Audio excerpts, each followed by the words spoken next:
Hello everyone, welcome to Padhaipedia. यह lecture class 10th का geography का चैप्टर 1 है और अब हम अपने चैनल पढ़ाईपीडिया में एक एक करके सभी चैप्टर को पूरा कराएंगे। उम्मीद है आप लोगों को यह लेक्चर पसंद आएगा। तो स्टार्ट करते हैं।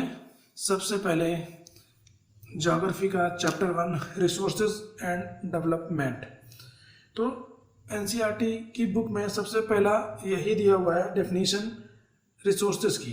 तो रिसोर्सेज की डेफिनेशन को मैंने बुक से तो हूबहू लिया हुआ है, उसको समझाने के लिए मैंने ये एक डायग्राम बनाया हुआ है। इससे आप लोगों को आसानी से समझ में आ जाएगा कि यहाँ पर हम इसको याद कैसे करें। तो चलते हैं, सबसे पहले समझते हैं रिसोर्सेज क्या है। रिसोर्सेज मतलब हिंदी में बोलेंगे संसाधन। अब संसाधन क्या है? जैसे हम पानी पीते हैं, अब हम पानी पी रहे हैं और वो हमारी नीड्स को सेटिस्फाई कर रहा है, तो इसका मतलब पानी भी तो हमारे लिए, वाटर भी तो हमारे लिए क्या है? संसाधन है, रिसोर्सेज है। इसी तरीके से हम जिंदा रहने के लिए हम सांस ले रहे हैं, ऑक्सीजन को ले रहे हैं, ऑक्सीजन इनटेक कर रहे हैं, तो वो भी हमारे लिए रिसोर्सेज है। तो पानी हो गया या कोई भी चीज़ ऐसी जो फिजिकल एनवायरनमेंट में हमारे पास अवेलेबल है, तो उसको हम रिसोर्सेज बोलेंगे। तो लेकिन ये छोटी सी डेफिनेशन है। क्या डेफिनेशन छोटी सी हुई? जो अभी मैंने बताई, everything available in our environment which can be use to satisfy our needs. मतलब ये यहाँ तक की जो लैंग्वेज है, यहाँ तक की जो डेफिनेशन है, वो एक कम दायरे में है। हमको एग्जाम पॉइंट ऑफ व्यू से उसकी पूरी डेफिनेशन लिखनी पड़ेगी। तो सबसे पहले मैंने ये बताया कि एवरीथिंग, जो भी चीज़ें हमारे एनवायरनमेंट में अवेलेबल है जिससे हम अपनी नीड्स को सेटिस्फाइड करते हैं, उसको हम रिसोर्सेज बोलते हैं। अभी इसकी पूरी लैंग्वेज को हम समझते हैं, क्योंकि ये एक आधी डेफिनेशन है, इसीलिए इसको हमने समझाया है इस डायग्राम से कि ये हमारा एनवायरनमेंट है पूरी तरीके से और उसमें बहुत सारे रिसोर्सेज हैं। तो हमको उस रिसोर्सेज को जो अवेलेबिलिटी है उसको टेक्नोलॉजिकली एक्सेसिबल होना चाहिए। अभी यहाँ पर मैंने लिखा है टेक्नोलॉजिकली एक्सेसिबल, मतलब प्रौद्योगिकी के रूप में उसको उपलब्धता होनी चाहिए। टेक्नोलॉजिकली जो उस समय की टेक्नोलॉजी है, जैसे मान लीजिए अब गोल्ड है, अब गोल्ड को कहाँ पे है? रॉ मटेरियल में तो अवेलेबल होता नहीं है, उसको बाकायदा टेक्नोलॉजी के थ्रू एक्सट्रैक्ट किया जाता है। तो यहाँ पर टेक्नोलॉजिकली हम उसको एक्सेस करें, मतलब उसको अपने यूज में लाएं, ताकि जो है उसको हम यूज कर सकें अच्छे से। तो टेक्नोलॉजिकली एक्सेसिबल होना चाहिए। दूसरी चीज कल्चरली एक्सेप्टेबल होना चाहिए। अभी ये नहीं है कि हमने गोल्ड तो हमने निकाल लिया रॉ मटेरियल से, सभी से गोल्ड निकाले, लेकिन वो हमारे किसी काम का नहीं है, वो ऐसे ही पड़ा हुआ है। तो सबसे पहली चीज़ ये है कि उसको टेक्नोलॉजी के साथ निकालें, फिर वो कल्चरली एक्सेप्टेबल होना चाहिए। जैसा कि आज हमारे समाज में कल्चरली गोल्ड का बहुत ज़्यादा चलन है, तो उसकी डिमांड भी है। डिमांड है, क्यों डिमांड है? क्योंकि वो कल्चरली एक्सेप्टेबल है, मतलब सांस्कृतिक रूप से वो हमारे जीवन में, हमारे समाज में वो मान्य है। तीसरी चीज़ आती है इकोनॉमिकली फिजिबिलिटी। इकोनॉमिक फिजिबिलिटी का मतलब क्या हुआ? इकोनॉमिक फिजिबिलिटी का मतलब ये हुआ कि अगर मान लीजिए हम गोल्ड एक्सट्रैक्ट कर रहे हैं या कोई भी रॉ मटेरियल एक्सट्रैक्ट कर रहे हैं और वो इकोनॉमिकली फिजिबल नहीं, फिजिबल मतलब संभाव्य, हिंदी का मीनिंग है, बहुत कठिन मीनिंग है, लेकिन फिजिबल का मतलब वो अगर मान लीजिए हमने गोल्ड एक्सट्रैक्ट किया और उस गोल्ड में की कीमत आ गई, एक्सट्रैक्ट करने में टेक्नोलॉजी यूज किया, उसको 1 करोड़ आ गई। अब 1 करोड़ उसकी कीमत आई, किसको? उसको एक्सट्रैक्ट करने में, मतलब उसको निकालने में 1 करोड़ कीमत आई। लेकिन अब वो मार्केट में आता है, एज ए रिसोर्सेज आएगा, उसकी कीमत रहेगी 50 लाख। तो इसका मतलब क्या हुआ? ये तो घाटा हो गया, इसमें नुकसान हो गया। तो फिर इसमें ये रिसोर्सेज की डेफिनेशन में इकोनॉमिकली फिजिबल भी होना चाहिए। अगर 1 करोड़ का है तो 1 करोड़ का गोल्ड आना चाहिए या उससे ज़्यादा, ताकि जो है उसको प्रॉपर यूटिलाइज हो सके। तो यहाँ पर 3 इसके डायमेंशन है रिसोर्सेज के, वो हमको याद करना ज़रूरी है और उसके लिए डेफिनेशन को रटने की ज़रूरत नहीं है। आपको एक ही डायग्राम है, इसमें आपको ये ध्यान रखना है कि ये रिसोर्सेज है हमारे एनवायरनमेंट में और उसको जो है इस रिसोर्सेज को अगर हमें यूज़ करना है तो कैसे यूज़ करेंगे। सबसे पहले उसको टेक्नोलॉजी के थ्रू बाहर निकालेंगे, उसके बाद उसमें कल्चरली एक्सेप्टेबल होना चाहिए, वो सभी जगह मान्य हो और इकोनॉमिकली फिजिबल हो। तो अभी ब्रॉड रूप में डेफिनेशन की बात करेंगे। Everything available in our environment which can be use to satisfy our needs. जो भी चीज़ें हमारे एनवायरनमेंट में जो हमारी नीड्स को सेटिस्फाइड कर रही हैं, प्रोवाइडेड दैट कि वो टेक्नोलॉजिकली एक्सेसिबल हो, इकोनॉमिकली फिजिबल हो और कल्चरली एक्सेप्टेबल हो, that is termed as a resources. तो अभी ये कैसे होगा, हाउ, उसके लिए एनसीईआरटी बुक में एक ये ट्रायंगल बना हुआ है, इसका डायग्राम बना हुआ है, आप अपनी बुक में भी देखते जाइए कि इसमें सेंट्रल में ह्यूमन बींग्स है, मानव है। अब ये मानव क्या करेगा, मानव ये चारों तरफ अपना जो फिजिकल एनवायरनमेंट है वो देखेगा।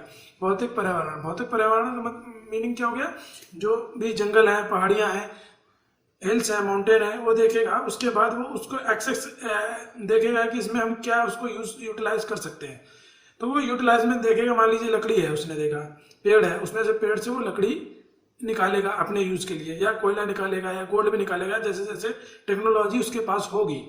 तो फिजिकली वो ऑब्जर्व करेगा एनवायरनमेंट को, फिर वो क्या करेगा, फिर वो टेक्नोलॉजी यूज करेगा जो उसके पास टेक्नोलॉजी अवेलेबल है। अब जैसे मान लीजिए उसके पास केवल कुल्हाड़ी है या एक्स है, तो वो अभी कुछ नहीं करेगा, अभी नॉर्मली लकड़ी को काटेगा और अपने यूज में लाएगा।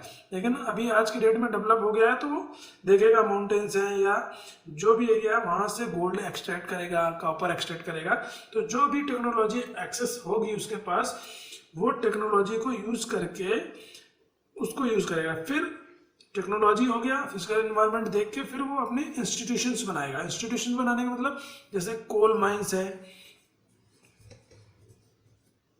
गोल्ड माइंस हैं हमारे पास, जो भी वाटर का कई सारे रिसोर्सेज हैं जिसको हम हाइडल एनर्जी में भी यूज करते हैं। तो ये यूटिलाइज करने का कैसे यूज करेगा, पहले वो एनवायरनमेंट को जज करेगा कि उसके एनवायरनमेंट में क्या क्या चीज़ें अवेलेबल हैं, फिर उसके बाद वो टेक्नोलॉजी का यूज करके उसको बनाएगा, फिर उसमें इंस्टीट्यूशन की एस्टेब्लिश करेगा। ये हमारा पूरा इंट्रोडक्शन पार्ट हो गया है। अब हम इसके आगे जो क्लासिफिकेशन ऑफ रिसोर्सेज है उसके आगे बढ़ते हैं। अभी हमने रिसोर्सेज की डेफिनेशन को समझ लिया, अब हम उसके क्लासिफिकेशन के ऊपर आते हैं कि क्लासिफिकेशन ऑफ रिसोर्सेज क्या है। तो सबसे पहले हम देखेंगे on the basis of origin, उत्पत्ति के आधार पर, उत्पत्ति के आधार पर क्लासिफिकेशन करेंगे सबसे पहले रिसोर्सेज का। तो सबसे पहले आएगा बायोटिक रिसोर्सेज।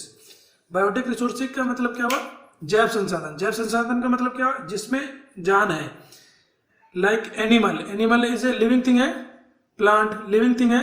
तो हमने क्या किया, on the basis of origin इसको डिवाइड किया है दो पार्ट में, एक है बायोटिक और दूसरा एबायोटिक। एक में बायोटिक मतलब जिसमें जान है, उसको बोलेंगे हिंदी में जैव संसाधन, और एबायोटिक मतलब जिसमें जान नहीं है, जैसे हिल्स हो गई, एयर, वाटर, इसमें जान नहीं है, they are known as abiotic resources. तो सबसे पहले क्या हमने देखा कि on the basis of origin में हमने दो पार्ट किए, एक बायोटिक और दूसरा एबायोटिक। बायोटिक मतलब जिसमें जान है, like example animal, plant. Abiotic जिसमें जान नहीं, hills, air and water. Second classification में आएंगे on the basis of exhaustibility. Exhaustibility क्या होता है, एग्जॉस्ट हो जाते हैं ना, हम काम करते हैं या कोई एक्सरसाइज करते करते या पढ़ाई करते करते एग्जॉस्ट हो जाते हैं, मतलब हम थक जाते हैं। यहाँ पर थकने का सेंस आएगा समाप्यता के ऊपर। समाप्यता मतलब कोई चीज फिनिश हो रही है, उसके आधार पर हम रिसोर्सेज को भी क्लासिफाइड कर सकते हैं। तो क्या क्लासिफिकेशन है on the basis of exhaustibility. Exhaustibility समझ में आया, जो चीजें खत्म होने वाली है, एग्जॉस्ट होने वाली है, समाप्त होने वाली है, उसके आधार पर, उसके बेसिस पर दो चीजें आएंगी, एक रिन्यूएबल मतलब नवीनीकरण, for example solar energy. Renewable का मतलब वो दोबारा से रिन्यू हो जाएगी। रिन्यू का मतलब क्या हुआ, जैसे मान लीजिए हमारे पास वाटर है, अब ये वाटर जो है हम यूज़ करते हैं, हमारे पास घर में आता है, हम उसको नहाते हैं, पानी पीते हैं, नहाया उसके बाद वो नाली में गया पानी, अब पानी जाके नाली में जाके फिर वो कहीं नदी में चला जाएगा, नदी से समंदर में चला जाएगा, फिर क्या होगा, एक सर्कुलेशन होगा, एवोपरेट होगा, एवोपरेट होके फिर से वो सर्कुलेट में आ जाएगा। तो नवीनीकरण का मतलब रिन्यूएबल, वो फिर से हमारे सर्कल में आ जाएगा। जैसे सोलर एनर्जी, आप सोलर एनर्जी सूरज से मिल रही है, आप सूरज से मिल रही है, इसका मतलब ये कभी खत्म होने वाली नहीं है, हम उसको यूज कर रहे हैं। जैसे आजकल सभी लोग सोलर एनर्जी पर बहुत ध्यान दे रहे हैं, क्यों ध्यान दे रहे हैं, क्योंकि ये खत्म होने वाली चीज नहीं है, रिन्यूएबल नहीं है। इसी का दूसरा एक चीज बताया गया, नॉन रिन्यूएबल, अनवीनीकरण, जिसको हम जो एक लिमिट में है उसको हम खत्म हो सकता है। जैसे कोल है, कोल के हमारे पास रिजर्व है, नेचुरल गैस है, नेचुरल गैस के हमारे पास रिजर्व है, लेकिन ये एक ना एक दिन खत्म हो जाएंगे। इसका ये नहीं कि इसको रिन्यू हो जाएगा, कोल एक बार खत्म हो गया उसके बाद रिन्यू नहीं होगा, उसका एक हमारी पृथ्वी में इसका एक रिजर्व है, उसके खत्म होने के बाद फिर उसको यूज में नहीं ला सकते। क्यों? क्योंकि वो खत्म हो गया। लेकिन रिन्यूएबल में क्या करेंगे, रिन्यूएबल में हम उसको दोबारा यूज में ला सकते हैं। तो ये दो क्लासिफिकेशन अभी जस्ट पढ़े हैं, on the basis of origin. On the basis of origin में हमने देखा बायोटिक, एबायोटिक, जिसमें जान है उसको बायोटिक बोलेंगे, for example animal and plant. Abiotic में आ जाएगा जिसमें जान नहीं है, जैसे air, water. Then on the basis of exhaustibility, renewable. Renewable में हमने कौन से एग्जाम्पल देखा, सोलर एनर्जी, वाटर, वाटर के साथ साथ और भी है, विंड एनर्जी भी है। विंड, हवा तो हमेशा चलेगी, अब हवा हमेशा चलेगी तो उसको हम यूज कर सकते हैं। वाटर एनर्जी भी होती है, वाटर एनर्जी को क्या बोला जाता है, हाइडल एनर्जी। नॉन रिन्यूएबल में क्या आ जाएगा, कोल हो गया, नेचुरल गैस हो गया, गोल्ड है, या कोई भी चीज ऐसी जो हमारे पास खत्म हो जाए उसको हम क्या बोलेंगे, नॉन रिन्यूएबल। अब हम तीसरा पार्ट देखेंगे। तीसरे पार्ट में on the basis of ownership, उसको अभी हम समझाएंगे, on the basis of ownership में क्या क्या आता है। तो मिलते हैं नेक्स्ट वीडियो में, तब तक देखते रहिए पढ़ाई पीडिया।